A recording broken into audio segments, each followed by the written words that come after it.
Hello everyone, welcome to doctor Umesh Dubey kidney mantra channel.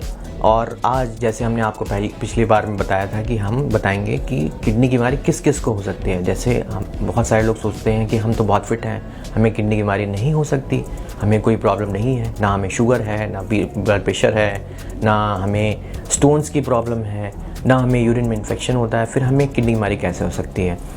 पर kidney की बीमारी होती है।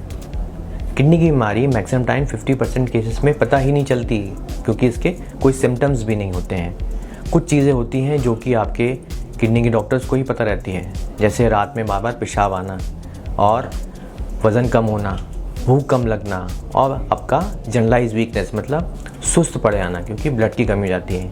तो मैक्सिमम टाइम पे शरीर आपका अडेप्ट कर जाता है और आपको पता ही नहीं चलता कि आपको किडनी की बीमारी हो रही है। काफ़ी सारे लोगों को किडनी की बीमारी तब पता चलती है जब वो लास्ट स्टेज में पहुंच जाते हैं। अब उन्होंने कभी दर्द की दवा भी नहीं खाई है, ना उन्हें शुगर है, ना उन्हें ब्लड प्रेशर है, फिर भी किडनी की बीमारी होगी। तो इसलिए बहुत ज़रूरी है कि किडनी की बीमारी को आप पहले ही पता कर लें। कैसे पता कर लें वो मैं आपको बताऊँगा। तो सबसे पहले हम ये बताएंगे कि किडनी की बीमारी के रिस्क फैक्टर्स कौन से हैं।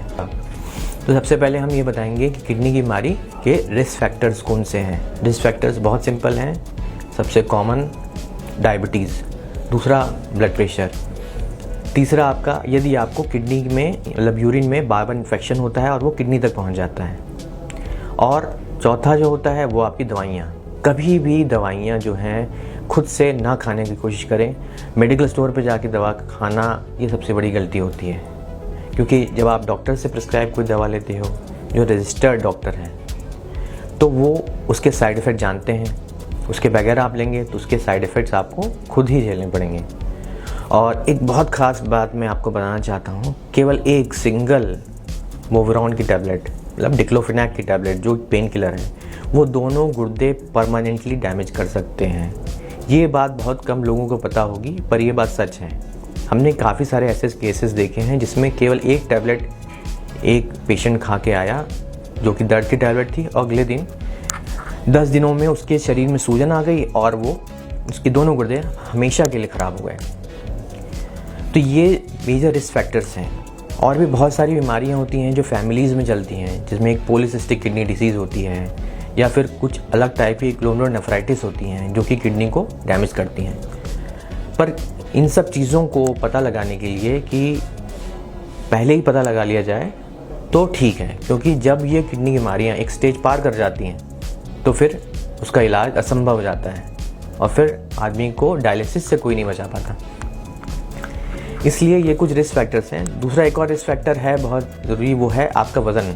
अगर आप ओबीज़ हैं, मोटे हैं, तो अगेन आप एक रिस्क फैक्टर की कैटेगरीज में आ जाते हैं और आपको किडनी की समस्या हो सकती है। तो जैसे बड़े बूढ़े कह गए हैं कि एक्सरसाइज, वेट रिडक्शन और आपका डाइट ये बहुत इंपॉर्टेंट है। और जो जनरल रिस्क फैक्टर्स हैं वो और जो इससे संबंधित हैं वो हैं आपके एडिक्शंस, जैसे स्मोकिंग हो गया, अल्कोहलिज्म हो गई, और ड्रग्स कुछ लोग उसका सेवन करते हैं। ये सब जो निकोटीन एडिक्शन है, ये सब चीज़ें आपका कहीं ना कहीं किडनी को डैमेज करते हैं। किस तरह से डैमेज करते हैं? आपका बीपी बढ़ा देंगे, आपको शुगर हो जाएगी। तो ये सब प्रॉब्लम्स आपके किडनी के रोग को बढ़ाते हैं। और जनरली देखा गया है कि यदि शरीर में कोई भी इन्फेक्शन होता है, खासकर उन लोगों को जिन लोगों की इम्यूनिटी बहुत कम रहती है, तो अगेन आपके गुर्दों पर असर डालती है। तो इतने सारे जो हमने रिस्क फैक्टर्स जो ज़रूरी है वो मैंने आपको बता दिए हैं। अब आगे की वीडियो में हम ये देखेंगे कि हमें किस तरह से किडनी की बीमारी को पहले से ही पता लगा जा सके। क्या टेस्ट हम करा सकते हैं जो बहुत ही मामूली से टेस्ट हैं, जिससे कि पहले ही हम उसके बारे में सतर्क हो जाएँ, उसका इलाज शुरू कर दें और ठीक हो जाएं, और डायलिसिस और ट्रांसप्लांट के बारे में हमें ना सोचना पड़े। धन्यवाद।